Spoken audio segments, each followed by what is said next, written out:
TVS মার্কেটসের আজকের পর্বে সবাইকে স্বাগতম। দর্শক, একটু মাথাচাড়া দিয়ে ওঠার পরেই শেয়ার বাজার একটা বড় বিক্রয় চাপের মধ্যে পড়েছে। যে স্বাভাবিক কারেকশন যেটা জিগজ্যাগ প্যাটার্নে আগায়, সেটি ব্রেক করে অনেকটা আপনার খাড়া নিচের দিকে পড়ছে শেয়ারের দাম। প্রচুর শেয়ার বাজারে একটা ভীতির সৃষ্টি হয়েছে। এমন একটা সময়ে আমাদের স্টুডিওতে আজকে আমন্ত্রিত অতিথি হয়ে এসছেন ভ্যালু ইনভেস্টর জনাব তারেক ইব্রাহিম। তিনি সিডব্লিউটি অ্যাসেট ম্যানেজমেন্টের সিইও। তারেক ভাই, স্বাগতম। ধন্যবাদ আপনাকে। তারেক ভাই, মার্কেটে এখন সবচেয়ে বেশি আলোচিত বিষয় যেটা যে অনগোয়িং সেল অফ, স্বাভাবিক লাস্ট কাপল অফ মান্থসে যা দেখেছি তার চাইতে একটা ভিন্ন প্যাটার্নে পড়ছে শেয়ারের দাম। কেন এমনটা হচ্ছে? অ্যাকচুয়ালি আমাদের মার্কেটে তো আসলে লাস্ট এক বছর ধরে মার্কেট একটা লেভেলের মধ্যেই ছিল, মাঝে মধ্যে অপটিমিজম ছিল। রিসেন্টলি যে ইনসিডেন্টটা হচ্ছে আসলে ইউএসের ফেডারেল রিজার্ভ ইন্টারেস্ট রেটটা অনেক বাড়িয়েছে। তো এটার একটা ইনডিরেক্ট ইমপ্লিকেশন হলো যে ফিক্সড ইনকাম ইনভেস্টমেন্টসের রিটার্ন এখন বেড়ে গেছে। সো ইকুইটিজ আর ডিসকাউন্ট রেটটা যেহেতু বেড়ে গেছে, সেহেতু ইকুইটির ভ্যালুয়েশনটা নর্মালি কমে আসছে। আর এটার পেছনে কিছুটা ম্যাক্রো, কিছুটা মাইক্রো এবং এক্সটার্নাল ইন্টারনাল পলিটিক্যাল ইস্যুসগুলো যোগ হয়ে মার্কেটে একটা পরিস্থিতির সৃষ্টি হয়েছে। একটা ইস্যু হলো এরকম যে যারা একটু ওয়াচফুল ইনভেস্টর বা স্পেকুলেটর ইনভেস্টর, যখন কোনো ইভেন্ট সামনে থাকে তখন তারা they took take part of the money of the table. So আমাদের সামনে একটা ইলেকশন আছে বা আমাদের একটা সিগনিফিক্যান্ট কারেন্সিতে একটা প্রেশার আছে। সো এই কারণে হয়তো কিছু কিছু ইনভেস্টমেন্টস বা কিছু কিছু ইনভেস্টররা মনে করছেন যে এই মুহূর্তে রিস্ক নেওয়াটা তাদের জন্য সাফিসিয়েন্টলি রিওয়ার্ডিং নাও হতে পারে। এটার একটা কারণ হতে পারে যে শর্ট টার্ম মার্কেট ভলাটিলিটির। হ্যাভিং সেড দ্যাট, আমরা কিন্তু অ্যাকচুয়ালি হিস্টোরিক্যালি সবচেয়ে হাইয়েস্ট রিটার্ন ইনভেস্টমেন্ট অপরচুনিটিগুলো পাওয়া যায় এই ধরনের মার্কেট ফলেই। সো যারা লং টার্ম এবং ভ্যালু ইনভেস্টমেন্টে বিশ্বাস করেন তারা কিন্তু এই ধরনের মার্কেট ফল থেকে অপরচুনিটি খুঁজে তারা এখন নেট বায়ার।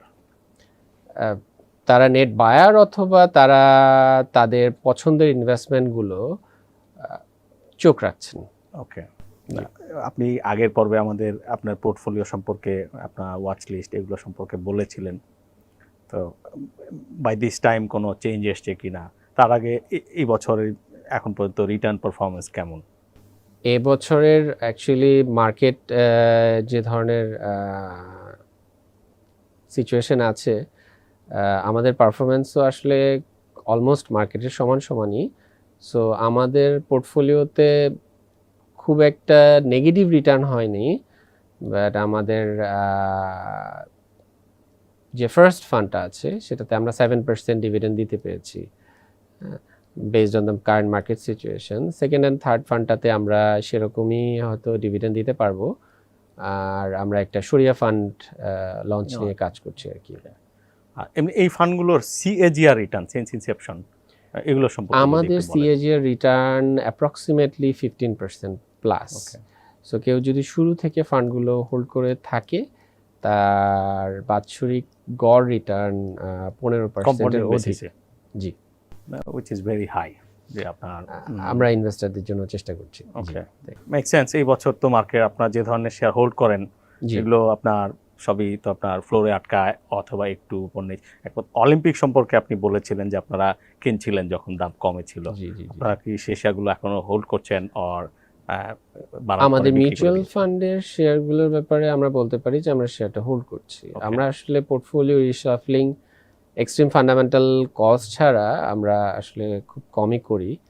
তো আমরা অলিম্পিকের ক্ষেত্রে আমাদের যে হাইপোথিসিসটা ছিল, আমাদের কেনার সময় আমরা চেষ্টা করি যে সর্বোচ্চ ডিসকাউন্টে কেনার জন্য।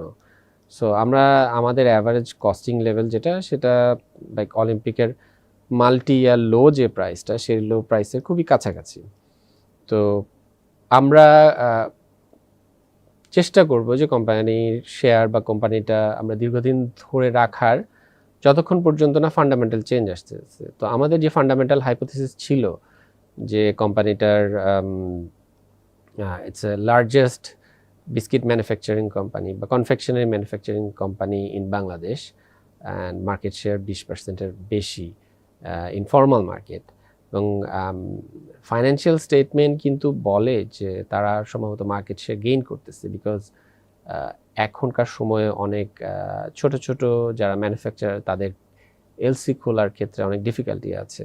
সেক্ষেত্রে প্রত্যেকটা ইন্ডাস্ট্রিতে যারা বড় বড় মার্কেট প্লেয়ার তারা ব্যাংকের সাথে সম্পর্কের ভিত্তিতে এলসি খুলতে পারতেছে। সো যেহেতু তারা এলসি খুলতে পারতেছে, তারা প্রোডাক্টটা মার্কেটে সাপ্লাই করতে পারতেছে। মার্কেটে সাপ্লাই করতে পারলে তাদের মার্কেট শেয়ার বাড়তেছে, যেহেতু smaller players are running out of the market. এখন short term share price may or may not reflect actually the underlying fundamentals of the company. So আমরা মনে করছি যে এখন পর্যন্ত আমরা যে হাইপোথিসিসে কোম্পানিটাতে আমরা পজিশন নিয়েছি, লং টার্মে এখন পর্যন্ত চেঞ্জ আসেনি এবং মোর অর লেস পজিটিভ ডেভেলপমেন্টই আছে। এখন ম্যাক্রো সাইডে কিছু চেঞ্জ এসেছে বা আসতেছে। এক্সট্রিম ওয়ার্স্ট কেস সিনারিওতে সব কিছুই খারাপ করবে, সেক্ষেত্রে আমাদের হাইপোথিসিসেও চেঞ্জ আসতে পারে। বাট আমরা এখন পর্যন্ত মনে করি যে দীর্ঘমেয়াদে আমরা কোম্পানিটা শেয়ার হোল্ডার হিসেবেই থাকতে চাই। ওকে। আর মিনওয়াইল নতুন কোনো আইটেম স্টক আপনারা পোর্টফোলিওতে অ্যাড করেছেন কিনা বা কোনো স্টক বাদ দিয়েছেন কিনা? নতুন করে আমরা নতুন সিগনিফিক্যান্ট অ্যাডিশন যদি আপনি বলতে চান, সিগনিফিক্যান্ট অ্যাডিশন বলতে আমরা আসলে করেছি লাফার্জ হোলসিম লার্জ ক্যাপের মধ্যে। আমাদের লাফার্জটা আসলে আমরা অনেক দিন ধরেই ফলো করছিলাম। রিসেন্টলি যে আর্নিংস এবং যে রেজাল্ট এসেছে, আমরা মনে করি যে কারেন্ট ভ্যালুয়েশন সাফিসিয়েন্টলি রিফ্লেক্টস, মানে ইন্ডিকেট করে যে এই প্রাইসে সেটা কিনলে আমাদের ভবিষ্যতের বিনিয়োগকারীরা আমাদের বিনিয়োগকারীরা লাভবান হবে। এর পেছনে যদি আপনি আমাদেরকে কারণ জিজ্ঞেস করেন, আমাদের হাইপোথিসিস হলো যে অ্যাগেইন দেশে ইম্পোর্ট ডিফিকাল্টিজ আছে, এটা একটা রিয়েলিটি। সো অনেক ধরনের সিমেন্ট ম্যানুফ্যাকচারাররা অ্যাকচুয়ালি প্রপারলি সিমেন্ট ইম্পোর্ট করতে পারবে না। তো আমরা already market raw material import করতে পারবে না। স্পেশালি সিমেন্টের অধিকাংশ র মেটেরিয়ালই আসলে বাইরে থেকে আনতে হয়, আমাদের দেশে এগুলো প্রডিউস হয় না। তো সেক্ষেত্রে Lafarge has a strong supply chain, number one. Conveyor বেল্টে নিজেদের সাবসিডিয়ারি থেকে ইন্ডিয়াতে চলে আসে। সো সেক্ষেত্রে লাফার্জ একটা সুবিধাজনক অবস্থায় আছে। দ্বিতীয়ত হলো যে ইন্টারেস্ট রেট বাড়ছে। আপনি নিশ্চয়ই খেয়াল করছেন যে রিসেন্টলি ইন্টারেস্ট রেট ক্যাপটা তুলে দেওয়া হয়েছে। সো ইন্টারেস্ট রেট বাড়বে। বেশিরভাগ সিমেন্ট কোম্পানি আমরা যেগুলো অ্যানালাইসিস করি সেগুলোতে আমরা দেখেছি যে ব্যালেন্স শিটে প্রচুর ডেট আছে, টু দ্য এক্সটেন্ট তাদের ডেট টু সেলস রেশিও 1-এর বেশি। অর্থাৎ 1 টাকা সেলস হলে 1 টাকা ডেট আছে, বা 1000 কোটি টাকা সেল হলে তাদের 1000 কোটি টাকার ডেট আছে। সেক্ষেত্রে লাফার্জে কিন্তু আসলে কোনো ব্যালেন্স শিটে কোনো ঋণ বা লোন নেই বললেই চলে। তো আমরা মনে করি যে ডিফিকাল্ট ইকোনমিক সিচুয়েশনে তাদের যেহেতু কোনো ব্যালেন্স শিটে ডেট নাই, ডিফিকাল্ট সিচুয়েশন ডাবল ডিজিট যদি আপনার লোন আপনার ঋণের সুদ দিতে হয়, তাহলে গ্রস মার্জিনটাও ডাবল ডিজিট হতে হবে। এক্স্যাক্টলি। সো অন্যদেরকে যখন প্রাইস বাড়াতে হবে, Lafarge being a market leading company এবং তাদের যেহেতু ব্র্যান্ড ভ্যালু আছে, সবসময় বাজারে অন্য সিমেন্ট যে প্রাইসে বিক্রি হয় তার থেকে লাফার্জ সবসময় 3 to 5% বেশি প্রাইসে বিক্রি হয়, বিকজ তাদের একটা প্রিমিয়াম পারসেপশন আছে। তো আমরা মনে করি যে বাজারের সিমেন্ট যেহেতু একটা কমোডিটি, বাজারে কস্টের সাথে পাল্লা দিয়ে দিয়ে সিমেন্টের প্রাইস যত বাড়বে, লাফার্জও তত প্রাইস বাড়াতে পারবে, কিন্তু তাদের কস্ট সেই পরিমাণে বাড়বে না।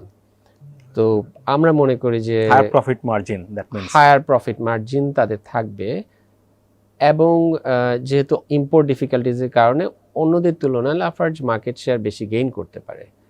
তো আমরা মনে করি যে ওভারঅল ইনভেস্টাররা লং টার্মে আমাদের বিনিয়োগকারীদের জন্য আমরা লাফার্জ কিনে রাখতেছি, এই কারণে যে তারা দীর্ঘমেয়াদে এটা থেকে বেনিফিটেড হবেন।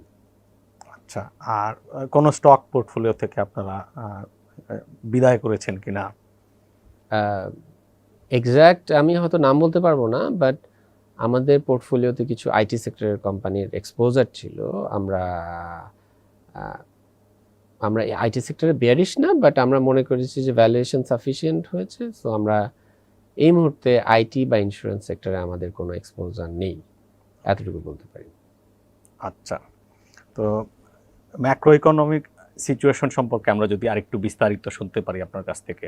যেমন আপনার এখন কথা হচ্ছে যে আমাদের কিছু এক্সটার্নাল ডেট পেমেন্ট আছে যেগুলো রিজার্ভকে আবার প্রেসারে ফেলতে পারে। জি, এগুলো সম্পর্কে আপনার আলটিমেট ফোরকাস্ট কি? শেষ পর্যন্ত কি দাঁড়াবে বিষয়গুলো? আলটিমেট ফোরকাস্ট অ্যাকচুয়ালি ইকোনমিস্টরা কিন্তু সবসময় ম্যাক্রো ইকোনমিকে প্রেডিক্ট করার চেষ্টা করেছেন। অ্যান্ড বিখ্যাত বিনিয়োগকারী ওয়ারেন বাফেট বলেছেন যে ইকোনমিস্টরা আসলে কখনো শেয়ার বাজারে সফল হয় না, কারণ ইকোনমিক ফোরকাস্ট কখনোই রাইট হয় না। বাট স্টিল আমাকে যদি বলা হয় যে সামনের দিনগুলোতে ইকোনমিক সিচুয়েশন বা আমাদের এক্সটার্নাল যে সিচুয়েশন অথবা আমাদের যে কারেন্সির ডিভ্যালুয়েশন হচ্ছে সেটা কি হতে পারে, আমাদের কারেন্সির সিচুয়েশনটা নিয়ে যদি আমি শুরু করি, তো আমাদের কারেন্সি সিচুয়েশন আমি মনে করি যে একটু ভলাটাইল আছে। আমার কাছে মনে হচ্ছে যে সামনের দিনগুলোতেও আরও কিছুটা ভলাটিলিটি থাকবে। আমাদের কিছু এক্সটার্নাল পেমেন্টের রিকোয়ারমেন্ট আছে, আমাদের কিছু পেমেন্ট ডিউ হয়ে গেছে।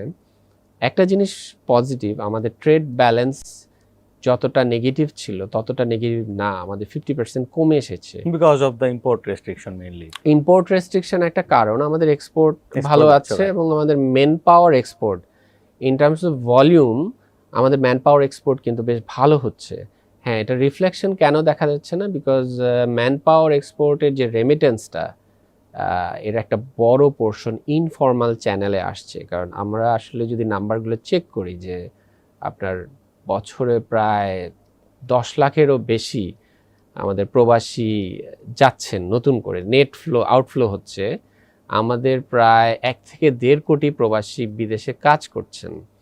সেই হিসাবে কিন্তু আমাদের রেমিটেন্স নাম্বারটা আসলে আরো বেশি হওয়ার কথা। তো আমরা অ্যাকচুয়ালি ইকোনমিস্টরাও ভালো জানেন বিদেশে কমছে সেটাও কিন্তু বলা যাবে না। তো সেক্ষেত্রে হয়তো ইনফর্মাল চ্যানেলে ট্রানজ্যাকশনটা একটু বেড়ে গেছে। But in the long run আমি মনে করি যে যখন এই ফ্লোটা আবার কামব্যাক করবে আমাদের কারেন্সি স্ট্যাবিলিটির দিকে যাবে। এখন কারেন্সিটা সেন্ট্রাল ব্যাংক অ্যালাউ করছে আস্তে আস্তে ডেপ্রিসিয়েট করতে। লাইক আমরা 2 বছর আগে কারেন্সির লেভেলটা ছিল 85 টাকার আশেপাশে, এখন রাফলি ইম্পোর্টের জন্য এলসি খুলতে হলে 110 টাকা রেঞ্জে আমাদের এলসি খুলতে হয় ইম্পোর্টারদের, আমি যতটুকু জানি। তো এটা অ্যাকচুয়ালি শর্ট টার্মে ইনফ্লেশনের উপরে প্রেশার ফেলতেছে, বাট লং টার্মে এটা ভালো এই কারণে যে কারেন্সিকে যদি আমরা ফ্লোট করতে দেই, আস্তে আস্তে ডেপ্রিসিয়েট করে যদি তার ইকুইলিব্রিয়ামে পৌঁছায়, সেক্ষেত্রে আমাদের এক্সপোর্টাররা কিন্তু প্রণোদনা পাচ্ছেন। সো আগে একজন এক্সপোর্টার $1 এক্সপোর্ট করলে 85 টাকা পেতেন, এখন কিন্তু উনি $1 এক্সপোর্ট করলে 110 টাকার আশেপাশে পাচ্ছেন প্রণোদনা সহ। সো এটা হয় কি যে আমাদের পার্শ্ববর্তী ইকোনমি, ধরেন যে পাকিস্তান বা শ্রীলঙ্কার মতো কান্ট্রিগুলোতে যেখানে খুব র্যাপিড ডিপ্রিসিয়েশন হয়েছে, হয়তো একটা কারণ হতে পারে যে প্রকৃতপক্ষে যে এক্সচেঞ্জ রেট ছিল ওই দেশগুলোর সেন্ট্রাল ব্যাংকরা আসলে ওই ডিপ্রিসিয়েশনটা হতে দেয়নি। আর্টিফিশিয়ালি ধরে রাখলে যেটা হয় যে এক্সপোর্টাররা ডিসকারেজড হয়, তাদের জন্য কস্টটা বেড়ে যায়, আর ইম্পোর্টাররা ইনকারেজড হয়। এখন আমরা র মেটেরিয়ালস ইম্পোর্ট করে আমাদের ইনফ্লেশন বেড়ে যাবে, এটাও সত্যি। আবার এটাও সত্যি যে আমাদের ফরেন কারেন্সি লাগবে। তো কারেন্সিটাকে আমরা যদি রিয়েল মার্কেট রেটে যা হওয়া উচিত তার কাছাকাছি রাখি, এটা যদি এখান থেকে আরও 10-15% ডেপ্রিসিয়েশন যদি প্রয়োজনও পড়ে, রিয়েল রেটের কাছাকাছি রাখলে আমাদের এক্সপোর্টাররা এবং যারা রেমিটেন্স আর্নার তারা এনকারেজ হবে এবং আমাদের এক্সপোর্ট এবং রেমিটেন্স আর্নিংটা বেড়ে গিয়ে ওভার দ্য লং রান আমাদের ইকোনমিকে আরও স্ট্রং পজিশন নিয়ে যাবে। সো আই থিঙ্ক মানে আপনি কি যে টাকা ফার্দার ডেপ্রিসিয়েট করবে ধরেন শর্ট টু মিড টার্ম বা করলে কি মাত্রায় করতে পারে এই ধরনের কোনো এক্সপেকটেশন যদি শেয়ার করেন? এগেইন আমার এক্সপেকটেশন মানেই যে বাস্তবতা তা না। অ্যান্ড কারেন্সি হয়তো বা আরও কিছুটা ডেপ্রিসিয়েট করতে পারে। এর পেছনে ইন্টারনাল এবং এক্সটার্নাল দুটো কারণ আছে। ইন্টারনাল আমাদের আমাদের যে ব্যালেন্সের ডেফিসিটটা সেটা আমরা মোটামুটি সবাই জানি। এক্সটার্নাল একটা রিজন হলো যে ইউএসএ ইনফ্লেশনকে কন্ট্রোল করার জন্য ইউএসএ এবং ওয়েস্টার্ন যে কান্ট্রিগুলো আছে তাদের সেন্ট্রাল ব্যাংকের কারেন্সিগুলোই কিন্তু গ্লোবালি রিজার্ভ কারেন্সি হিসেবে ইউজ হয়।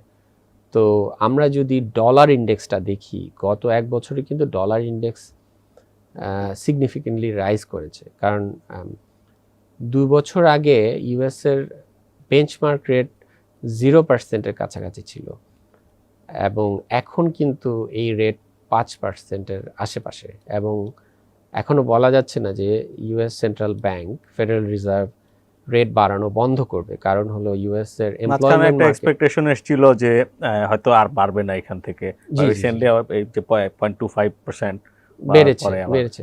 এর একটা কারণ হলো আপনি দেখবেন যে ইউএসএ তে আপনার জব মার্কেট কিন্তু খুবই ভালো। জব মার্কেট ভালো হওয়া মানে হলো যে employment rate, unemployment rate probably আমার জানা মতে 3% বা 3%-এর নিচে নেমে গেছে। এত টাইট জব মার্কেট হলে যেটা হয় কি যে ওয়েজের গ্রোথটা ফাস্টার রেটে হয় এবং ইকোনমিতে এক ধরনের inflationary environment, supply push inflation হতে পারে। তো ইউএস জব কাট না হলে সেন্ট্রাল ব্যাংক একটা রুম পায় to keep rising the interest. Exactly.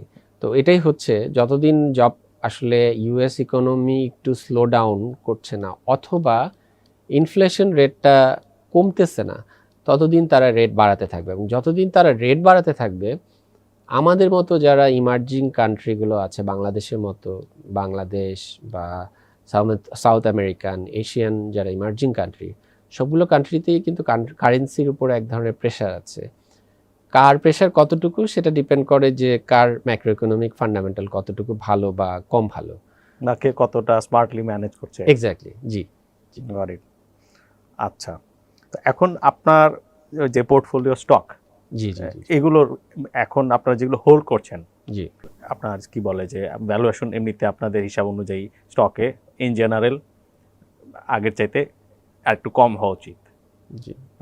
যে শেয়ারগুলো আপনারা হোল্ড করছেন পরিমাণে কি কম হোল্ড করছেন or the similar amount, or এই স্টকগুলো সম্পর্কে যদি একটু বিস্তারিত বলেন। আমরা যে ইনভেস্টমেন্টগুলো হোল্ড করছি, আমরা অলমোস্ট ফুলি মার্কেটে এক্সপোজড আকারে ইনভেস্ট করছি এবং হোল্ড করছি। কারণ আমরা বিশ্বাস করি যে আমরা যেসব কোম্পানিগুলো হোল্ড করি বা যেসব নেমস হোল্ড করি, এই কোম্পানিগুলোর অ্যাকচুয়ালি আপনি যদি কারেন্ট ইপিএস বা আর্নিংসটা দেখেন বা ফরওয়ার্ড আর্নিংস দেখেন বা ডিভিডেন্ড ইল্ড যদি আপনি দেখেন, ডিভিডেন্ড ইল্ড নাম্বারটা আপনি যদি চেক করেন, ডিভিডেন্ড ইল্ড আমাদের হোল্ডিংসের স্টকগুলো বা এক্সপেক্টেড ডিভিডেন্ড ইল্ডস রাফলি 7-8%। সো আপনি কোম্পানিটার শেয়ার হোল্ড করে রাখলে, একটা কোম্পানির শেয়ার হোল্ড করে রাখলে যদি 7-8% রিটার্ন পেয়ে যান just as a dividend, as an investor এখনকার এফডিআর রেট বা শর্ট টার্ম এফডিআর রেটের কাছাকাছি যেটা, সো আমরা মনে করি যে এটা সিগনিফিকেন্টলি আন্ডারভ্যালুড এবং আপসাইড পটেনশিয়ালটা কিন্তু থেকে গেল।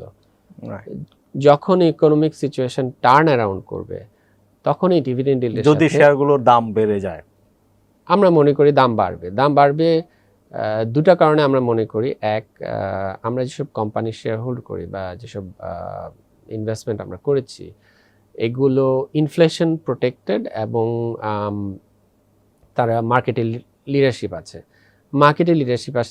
কি সেটা তো আমরা সবাই বুঝতে পারি যে তাদের সিগনিফিক্যান্ট মার্কেট শেয়ার আছে। ইনফ্লেশন প্রোটেক্টেড আমরা এই কারণে মনে করি, আমরা যেসব কোম্পানির শেয়ার হোল্ড করি, সে ফার্মাসিউটিক্যাল সেগমেন্ট বা কনজিউমার সেগমেন্ট বা সিমেন্ট কনস্ট্রাকশন সেক্টরে, এই ধরনের কোম্পানিগুলো আপনার প্রোডাক্টের প্রাইস বা ইনফ্লেশন হওয়ার সাথে সাথে তারা কিন্তু প্রাইস বাড়াতে সক্ষম। সো আমরা ওই ধরনের ইন্ডাস্ট্রি বা ওই ধরনের কোম্পানিকে আমরা বেছে নিয়েছি যারা প্রাইসটা পাস করে দিতে পারবে। কিছু কিছু ক্ষেত্রে কিছু কিছু কোম্পানি আছে যারা আসলে কস্ট ইনক্রিজটা ইনভেস্টরের দিকে পাস করতে পারবে না। সো আমরা মনে করি যে আমরা যেসব ইনভেস্টমেন্ট হোল্ড করি, এই ধরনের কোম্পানিগুলো অ্যাকচুয়ালি তাদের কস্ট সেলস প্রাইসের সাথে অ্যাড করে পাস অন করে দিতে পারবে।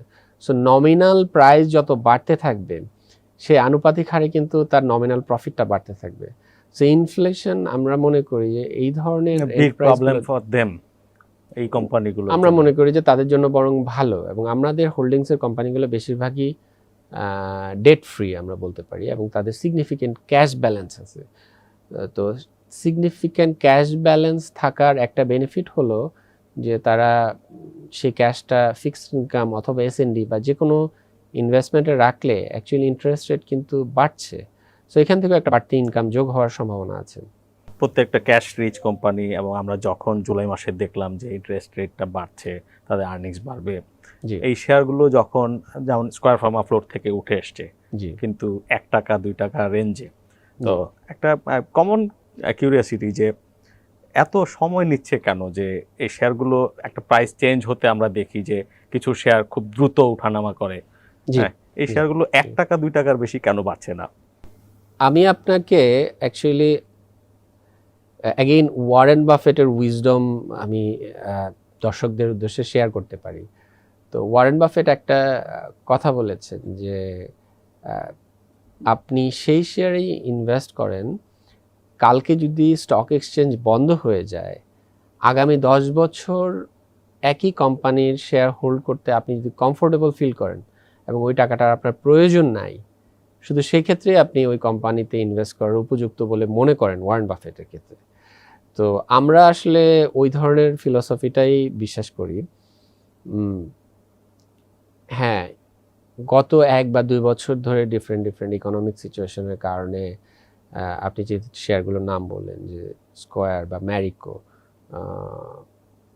বিনিয়োগকারীদের জন্য ক্যাপিটাল গেইন, শেয়ার প্রাইসের যে ইনক্রিজটা সেটা হয়তো উপহার দিতে পারেনি, ডিভিডেন্ডটা তারা দিচ্ছে, কিন্তু আপনি যদি তাদের আন্ডারলাইং আর্নিংসটা দেখেন তাহলে কিন্তু আপনি দেখতে পারবেন যে ম্যারিকোর আর্নিংস প্রায় 60-70% বেড়ে গেছে গত 2 বছরের আগের তুলনায়। স্কয়ার ফার্মের ক্ষেত্রেও তাই। এখন 1 বছর 2 বছর টার্মসে হয়তো তারা রিটার্ন দিচ্ছে না, বাট আপনি যদি 10 বছর আগে ম্যারিকোর প্রাইস কম্পারিজন করে দেখেন এবং 10 বছর আগে কেউ যদি ম্যারিকোর শেয়ার কিনে থাকেন, তিনি যে ডিভিডেন্ড এবং ক্যাপিটাল গেইন পেয়েছেন তাতে কিন্তু তার সিএজি এর রিটার্ন 20% প্লাস আছে। 20 বছর আগের যদি ডাটা দেখেন সেটাও তাই। স্কয়ার ফার্মার 20 বছরের ডাটা দেখলেও কিন্তু তাই, গত 10 বছরের ডাটা দেখলে হয়তো 20% না হলেও 12-15% রিটার্ন। এখন আমাদের দেশে কিছু বিনিয়োগকারীরা আছেন, তারা আশা করেন যে 1 মাসের মধ্যে একটা পরিবর্তন দেখতে হবে। প্রকৃতপক্ষে 1 মাসের মধ্যে অনেক সময় পরিবর্তনটা আসে না। অ্যাগেইন বাফেট এই কথাটা বলেছেন যে in the short run market is a voting machine and in the long run market is a weighing machine. So short রানে ভোটিং মেশিন বলতে বোঝাচ্ছে যে আপনি শর্ট রানে পাবলিক সেন্টিমেন্ট যেটা সেটাই রিফ্লেক্টেড হবে। তো পাবলিক সেন্টিমেন্ট হয়তো বলছে যে ভালো শেয়ারগুলো এখন মুভ করতেছে না, তারা সেল করে দিয়ে হয়তো স্পেকুলেটিভ ইনভেস্টমেন্টের দিকে যাচ্ছেন, কিন্তু ইন দ্য লং রান এই কোম্পানিগুলো তো মার্কেটে লিডারশিপ মেনটেন করতেছে এবং হাইপোথিসিস যদি রাইট থাকে তাহলে বিনিয়োগকারীদের জন্য তারা ঠিকই ফলাফল বের করে নিয়ে আসতে পারবে। সো আমরা এখন পর্যন্ত যে কোম্পানিগুলো আমরা হোল্ড করি সেগুলোতে আমরা এখন পর্যন্ত কোনো নেগেটিভ চেঞ্জ আমরা দেখতে পাইনি। আমাদের কাছে মনে হচ্ছে যে আমরা যে হাইপোথিসিসে বিনিয়োগটা করেছিলাম সেটা এখনো সত্যি আছে, এবং বর্তমান ডিফিকাল্ট এবং টার্বুলেন্ট ইকোনমিক অ্যান্ড ইনফ্লেশনারি সিনারিওতে এটা আরও বেশি কার্যকর বলে আমরা মনে করি। আপনি শুরুতেই বলেছিলেন যারা লং টার্মে ওয়েলথ ক্রিয়েট করতে চায়, জি, এই ধরনের টার্বুলেন্ট টাইম হচ্ছে তাদের জন্য সবচেয়ে ভালো এন্ট্রি অপরচুনিটি। জি। হয়তো maybe this is not the end, তারপরে হয়তো আরও থাকবে সুযোগ, আই ডোন্ট নো। একটু যদি আমাদেরকে বিস্তারিত বলেন যে এখন আসলে সম্পদ কিভাবে আমাদের ম্যানেজ করতে হবে, লাইক কারো আমার ধরেন 5 লাখ টাকার যদি একটা সেভিংস থাকে, আমি হয়তো সেকেন্ডারি মার্কেট এখন খারাপ, আমি শর্ট টার্ম ট্রেডিংয়ে যাচ্ছি না, আমি হয়তো মিউচুয়াল ফান্ড কিনতে পারি, খুবই সবচেয়ে ভালো অপশন যেটা বা সহজ অপশন যেটা আর কি, ভালো অ্যাসেট ম্যানেজারের কাছে। তো আপনি যেমন 15% সিএজিআর বললেন, আমি নিজে ট্রেড করেও কিন্তু আপনার এই সিএজিআর মেনটেন করতে পারছি না, মোস্টলি পারছে না, ইনফ্যাক্ট লস করছে, আমি নিজেও করছি এরকম।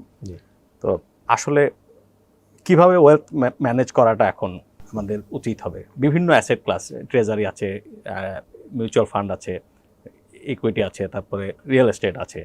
আপনার এখনকার ইনসাইটটা যদি। আমরা মনে করি যে প্রথমত একজন বিনিয়োগকারী তার একটা সিএফএ ইনস্টিটিউট বা গ্লোবালি প্র্যাকটিসড একটা রুলস আছে যে কিভাবে আপনার রেকমেন্ডেড ওয়ে আছে যে কিভাবে আপনি আপনার ওয়েলথটাকে ম্যানেজ করবেন। সো প্রথম প্রসেসটা হলো যে আপনার বয়স অনুযায়ী আপনাকে ওয়েলথ ম্যানেজমেন্ট অ্যাডভাইসটা দেয়া হবে। সেটা কীরকম, যে আপনি যদি ইয়াং অ্যান্ড প্রোডাক্টিভ হয়ে থাকেন, আপনার যদি এমপ্লয়মেন্ট ক্যারিয়ার আরও বেশি থেকে থাকে সামনে, যে এক্সপেক্টেড যে আমি আমার রেগুলার কাজ থেকে অনেক দিন আর্ন করে যাব। জি জি জি জি তো সেটা যদি থাকে, সেক্ষেত্রে প্রথমে বলা হয় যে আপনার একটা ইমার্জেন্সি ফান্ড থাকতে হবে। আপনার যদি জরুরি প্রয়োজন হয়, সেটা মোস্টলি লিকুইড থাকলে ভালো, বা নিয়ে লিকুইড থাকতে হবে। তারপরে আপনি যে বাড়তি টাকাটা থাকবে, যে আপনার এই টাকাটা অ্যাকচুয়ালি ভবিষ্যতে প্রয়োজন হবে না এবং এই টাকাটা আপনার হাত দেওয়ার প্রয়োজন পড়বে না, সেই টাকাটা আপনি দীর্ঘমেয়াদে ইনভেস্টমেন্টের জন্য আপনি ব্যবহার করতে পারেন। সেক্ষেত্রে আপনি শেয়ার বা স্টকস আপনি দেখতে পারেন, ফিক্সড ইনকাম ইনভেস্টমেন্ট দেখতে পারেন, আপনি রিয়েল এস্টেট ইনভেস্টমেন্ট দেখতে পারেন।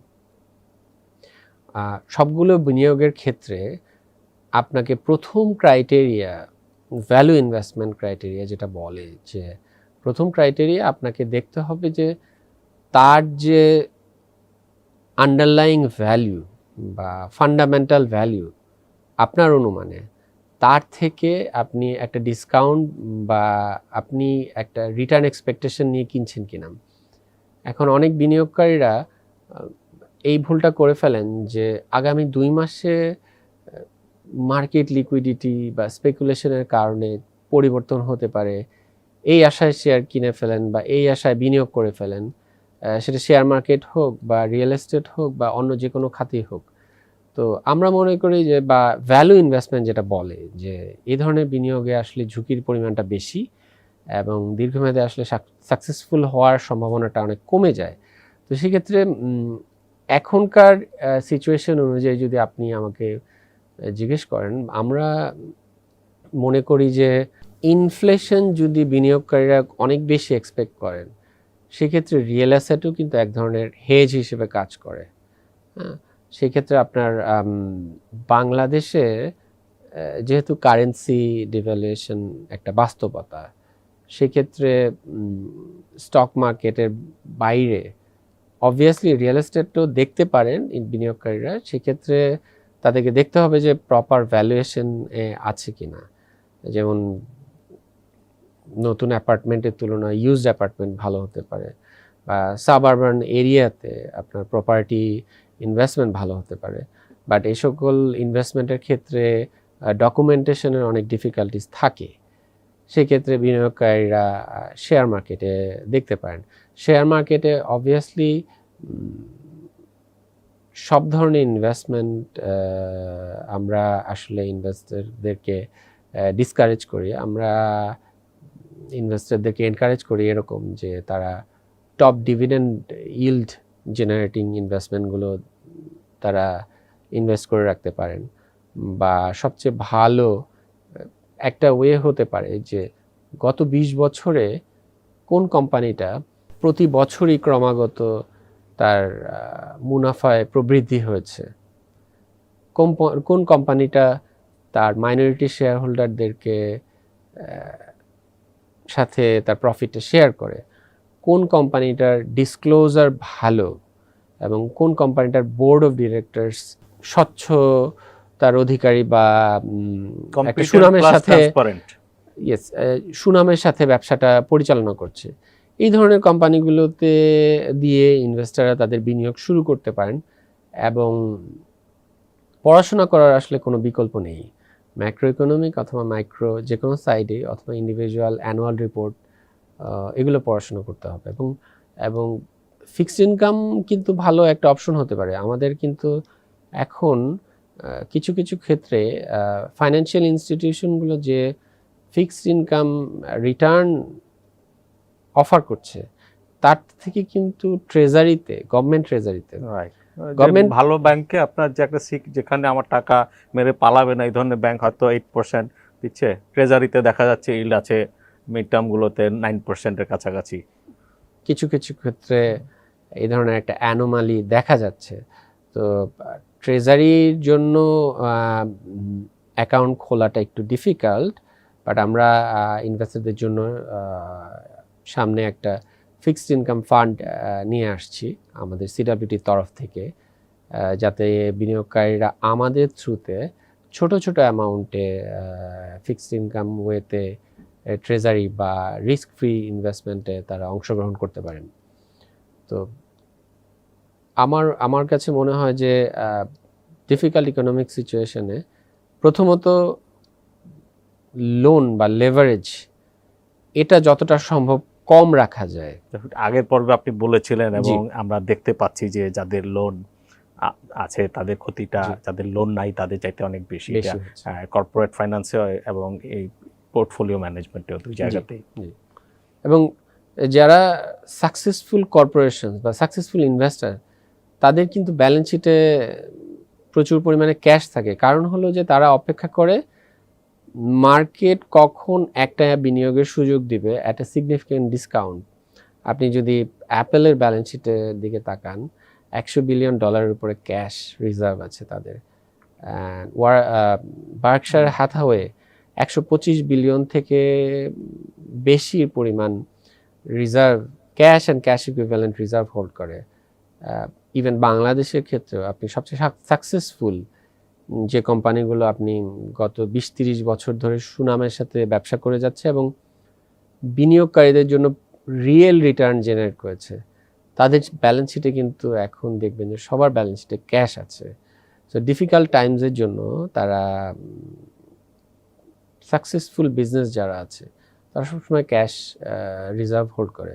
সো একজন সফল বিনিয়োগকারীর স্পেশালি এই ধরনের টার্বুলেন্ট টাইমে সবসময় উচিত ঋণ থেকে দূরে থাকা, unless there is an extreme opportunity, অথবা বিনিয়োগকারী নিশ্চিত যে there is a significant arbitrage, নিশ্চিত মুনাফার সুযোগ আছে, সেক্ষেত্রে বিনিয়োগকারী হয়তো ঋণ নেওয়ার কথা ভাবতে পারে।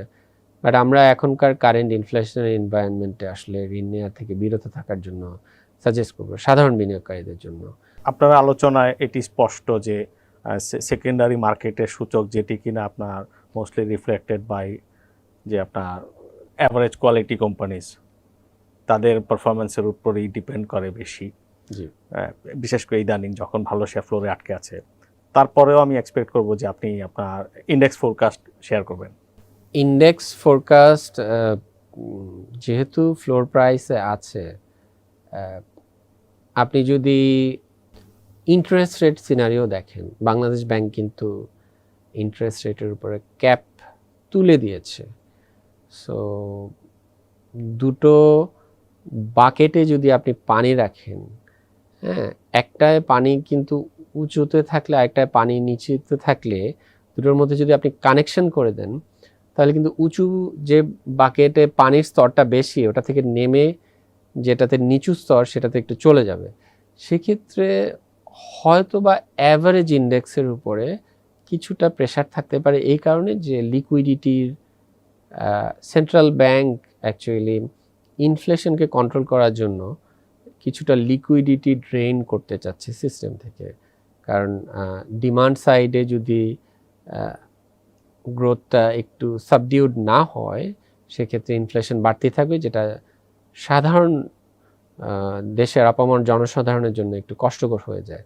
তো সেক্ষেত্রে হয়তো ব্রডার ইন্ডেক্সে একটা আপওয়ার্ড ট্র্যাজেক্টরিতে যাওয়াটা একটু ডিফিকাল্ট হতে পারে, একটু সময় নিতে পারে, আর একটু ক্ষেত্র বিশেষে ডাউনওয়ার্ড প্রেশারও ফিল করতে পারে। কিন্তু এটাও মনে রাখতে হবে যে এই সময়গুলোতেই কিন্তু সবচেয়ে ভালো বিনিয়োগগুলোর সুযোগ পাওয়া যায়। তো হয়তোবা জেনারেল আইডিয়া এরকম হতে পারে যে মার্কেট হয়তো একটু কারেকশন হতে পারে, কিন্তু আমাদের ক্ষেত্রে যদি আমাদেরকে জিজ্ঞেস করেন, আমরা কিন্তু আমাদের বিনিয়োগের 90% আমরা ইকুইটিতে আছি, এবং আমরা অ্যাকচুয়ালি খুঁজতেছি যে কোনো শেয়ার যদি সিগনিফিকেন্টলি আন্ডারভ্যালুড হয়ে যায় আমরা হয়তো নতুন করে আরো পজিশন নিতে পারি। ওকে, রাইট নাও এই সপ্তাহেই আপনাকে 100 কোটি টাকার একটা ফ্রেশ ফান্ড আপনার ওন ডিসক্রিপশনে, নট ইভেন যে আপনার ইনভেস্টমেন্ট কমিটি, বোর্ড, রেগুলেটর কারো কাছে আপনাকে জবাব দিতে হবে না, ইটস ফ্রি রেইন, আপনি যেভাবে ইচ্ছা ইনভেস্ট করবেন, কিভাবে ফান্ডটা ইউটিলাইজ করবেন। সেটা কি শুধুমাত্র শেয়ার বাজারেই হতে হবে নাকি? না, এনিওয়ার। 100 কোটি টাকা আপনি পেয়েছেন 2-3 ইয়ার্সের জন্য। 2-3 ইয়ার্স আসলে লং টার্ম অনেকটা না, বাট যদি 5 ইয়ার্সের জন্য যদি ধরেন 5 ইয়ার্স, তাহলে আমি আসলে আমার বিনিয়োগের 30% হয়তো আমি লো প্রাইসড বা আন্ডারভ্যালুড রিয়েল এস্টেটের ক্ষেত্রে আমরা রাখতে পারি। আন্ডারভ্যালুড রিয়েল এস্টেট কি আছে এখন দেশে? Extremely high valuation. আমাদের একটা সাইডে রিয়েল এস্টেট আপনি বলতে পারেন যে আন্ডারভ্যালুড না, সেটা হলো যে রেন্টাল ইল্ড। আমাদের দেশের রিয়েল এস্টেটের রেন্টাল ইল্ড 3-4%, এর বেশি না। কিন্তু দীর্ঘমেয়াদে আপনি যদি রিয়েল এস্টেট হলো এক ধরনের কমোডিটি কি, একটা অ্যাপার্টমেন্ট বানাতে কিন্তু আপনার রিয়েল কমোডিটি লাগে এবং লেবার কস্ট লাগে, আর এর নিচে আন্ডারলাইং একটা ল্যান্ড আছে, জমি আছে। তো যেটা হয় কি যে দীর্ঘমেয়াদে কারেন্সি ডিভ্যালুয়েশন যদি চলতে থাকে, ইনফ্লেশন যদি চলতে থাকে, আপনার আজ থেকে 10 বছর আগে প্রতি ব্যাগ সিমেন্টের দাম ছিল 200 টাকা, এখন সিমেন্টের ব্যাগের প্রাইস 600 টাকার আশেপাশে। সো ইনফ্লেশন কিন্তু ইমার্জিং ইকোনমিগুলোর জন্য inflation is a reality. So commodity replacement price হিসেবে কিন্তু রিয়েল এস্টেট তার ভ্যালু হোল্ড করে, এবং আমরা দেখেছি যে ইনফ্লেশনের এনভায়রনমেন্টে রিয়েল এস্টেট ভ্যালু হোল্ড করে। অ্যান্ড ঢাকা কিন্তু মানে এক ধরনের আমাদের দেশের অর্থনৈতিক কর্মকাণ্ডের 70-80% আসলে ঢাকা কেন্দ্রিক। সো ঢাকায় আপনি যদি অবশ্যই এখানে অনেক ওভারভ্যালুড রিয়েল এস্টেট আছে, যেগুলো অবশ্যই আপনাকে অ্যাভয়েড করতে হবে। এবং ব্ল্যাক মানির জন্য এগুলো আবার আপনার কারেকশনও হয় না। অবশ্যই আমাদের দেশে অপ্রদর্শিত ইনকামের জন্য, যেহেতু রিয়েল এস্টেটের স্টেটেড ভ্যালু এবং রেজিস্টার্ড ভ্যালুর মধ্যে একটা ডিফারেন্স আছে, সেই কারণে একটা ইনফ্লেটেড সিচুয়েশন। বাট আমরা মনে করি যে আসলে অন্যান্য ইমার্জিং ইকোনমিগুলোতে যে সিচুয়েশন থাকে, যেহেতু আমরা ইনভেস্টরের টাকাটা একটা রিস্ক ফ্রি ওয়েতে রাখার চেষ্টা করছি। কারো যদি আপনি যেহেতু বলেছেন যে 100 কোটি টাকা, এখন 1 কোটি টাকা যার আছে তার ক্ষেত্রে যে ডিসিশনটা হবে, 100 কোটি টাকা যার আছে তার ক্ষেত্রে ডিসিশনটা ডিফারেন্ট হবে। কারণ যার 100 কোটি টাকা আছে সে আসলে 5 বছর বা 10 বছর হরাইজনে চিন্তা করতে পারে, বা যে রিয়েল এস্টেট ইনভেস্টমেন্টের জন্য যে ডকুমেন্টারি হ্যাসেল আছে সেটা সে নিতে পারে। আর এটা একটা কারণ হতে পারে। 30% আপনি রিয়েল এস্টেটে দেখতে পারি। আমি মনে করি যে 40 to 50% আমি স্টকসে রাখবো। যথারীতি আমি বলেছি যে কি ধরনের স্টকস বা কি ধরনের গভর্নেন্স ওয়াইজ স্টকগুলোতে আমরা রাখবো। আর 20% আমি fixed income investment, different kinds of fixed income ইনভেস্টমেন্টে রাখবো। সেটা হতে পারে গভর্নমেন্ট ট্রেজারি বা অন্যান্য ইনভেস্টমেন্ট। এটা আমাকে দুটো সুবিধা দিবে। একটা স্টেবল রিটার্ন আর্ন করার সুযোগ দিবে। দ্বিতীয়ত হলো অন্যান্য যে সকল জায়গায় আমি বিনিয়োগ করেছি, কোথাও যদি প্রাইস কারেকশন হয়, ফার্দার ডিভ্যালুয়েশন হয়, আপনি ফিক্সড ইনকাম থেকে আরো কনভার্ট করে আমরা বিনিয়োগটা ওখানে নিয়ে আসতে পারবো। আপনার ডেফিনেটলি খুব পজিটিভ কনভিকশন আছে, প্রত্যেকেরই আছে যারা বোঝেন। স্কয়ার ফার্মার কথা বলি আমরা, তারপর ক্যাশ রিচ, অয়েল কোম্পানিগুলোর কথা যদি বলি, বা ম্যারিকো রিসেন্টলি খুব ভালো আর্নিংস গ্রোথ এসছে তাদের। আপনার র মেটেরিয়াল প্রাইসও ডাউনওয়ার্ড, শেয়ারগুলোর দাম হয়তো 1 টাকা 2 টাকা 3 টাকা বাড়ছে। এগুলোতে ক্যাপিটাল অ্যাপ্রিসিয়েশন আপনি কবে আশা করছেন? I mean the market timing যদি আপনার কাছে আমরা জানতে চাই। মার্কেট টাইমিং আসলে আমরা দীর্ঘমেয়াদে হোল্ড করছি, বাট তারপরে যদি বলা হয়, এখন আমরা মনে করি যে এই ধরনের বিনিয়োগে যারা দীর্ঘমেয়াদী ইনভেস্টমেন্ট আছে, ভ্যালু ইনভেস্টাররা হয়তো শেয়ারগুলোতে পজিশন নিচ্ছেন, হয়তো অনেকে ক্যাশের প্রয়োজনে বা ডিফারেন্ট লিকুইডিটি রিজনে সেল অফ করছে বিভিন্ন ইনস্টিটিউশনগুলো। তো আমরা মনে করি যে দেশের হয়তো ইন্টারেস্ট রেট সাইকেলটা যখন রিভার্স করবে, প্লাস এখন হয়তো সামনে একটা ইলেকশন আছে, ইলেকশনটা চলে যাওয়ার পরে পলিটিক্যাল সাইডে আরও ক্ল্যারিটি পাওয়া যাবে। ফরেন ইনভেস্টাররা যদি বলেন যে এভাবেই তারা চিন্তা করে, বা বড় বড় ইনস্টিটিউশনাল ইনভেস্টাররা, তখন হয়তো তারা আরেকটু অ্যাগ্রেসিভলি ইনভেস্টমেন্ট খুঁজতে থাকবেন। এটা একটা ন্যাচারাল টেন্ডেন্সি যে ডিফিকাল্ট টাইমসে ইনভেস্টাররা রিস্ক অ্যাভয়েড করেন, আর যখন তারা মনে করেন যে ডিফিকাল্ট টাইমসটা চলে গেছে, তারপরে থেকে তারা আসলে আরেকটু অ্যাগ্রেসিভলি বিনিয়োগে নেমে পড়েন। তো আমার মনে হয় যে সেন্টিমেন্টটা যে কোনো সময় চেঞ্জ হতে পারে। এবং আরেকটা আমরা আশাবাদী এই কারণে যে আমরা মনে করি যে শেয়ার বাজারে যখন ফ্লাইট টু সেফটি হবে, আপনি এখন একটা টেন্ডেন্সি দেখবেন যে বিনিয়োগকারীরা তাদের স্পেকুলেটিভ ইনভেস্টমেন্টগুলো হয়তো সেল অফ করছে, বাট ফান্ডামেন্টাল দেখা যাচ্ছে ইনভেস্টমেন্ট যেগুলো আছে সেগুলোতে কিন্তু অ্যাকচুয়ালি বিনিয়োগের পরিমাণ বাড়ছে। আমরা যেসব ভালো শেয়ারগুলোকে চিনি যে গত 1-1.5 বছর ধরে ফ্লোর প্রাইসে পড়েছিল, এখন কিন্তু ফ্লোর প্রাইসে এখন আর তারা নেই। এবং ব্লক মার্কেটের ট্রেড প্রাইস এবং বর্তমান প্রাইসে যদি কম্প্যারিজন করি, অ্যাকচুয়ালি এই শেয়ারগুলো সেই প্রাইস থেকে প্রায় 6 to 7% উপরে ট্রেড হচ্ছে। তো আমরা মনে করি যে ইনফ্লেশন যদি বা কারেন্সি ডিভ্যালুয়েশন যদি এই ধারায় বা আরও কিছুদিন যদি এরকম অবস্থায় থাকে, সেক্ষেত্রে এই ধরনের কোম্পানিগুলো খুব শীঘ্রই বিনিয়োগকারীদের জন্য ভালো কিছু নিয়ে আসতে পারে। তারেক ভাই, আপনাকে অসংখ্য ধন্যবাদ, খুব স্পষ্টভাবে আপনি আমাদেরকে বললেন। আপনাকেও ধন্যবাদ। দর্শক, তারেক ইব্রাহিম ভাই, আবারও আপনাদের স্মরণ করিয়ে দিতে চাই, তার বন্ধুরা ক্যাপিটাল মার্কেটে তাকে বাংলাদেশের বাফেট বলেন। তিনি বেশ খোলামেলাভাবেই তার বিনিয়োগ সম্পর্কে, তার নিজের হোল্ডিং, কেন তিনি কোথায় কিভাবে বিনিয়োগ করছেন, কিভাবে করবেন, সব বিস্তারিত বললেন।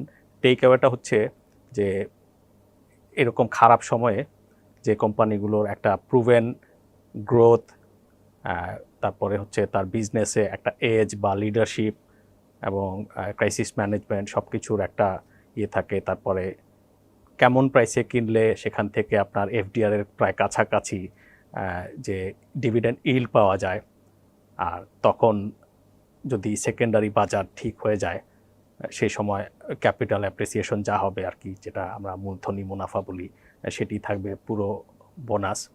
তিনি আশাবাদী এক সময় হয়তো কাছেই আছে, হয়তো কাছে হয়তো দূরে, আমরা জানি না, সেখান থেকে মূলধনী মুনাফা আসবে।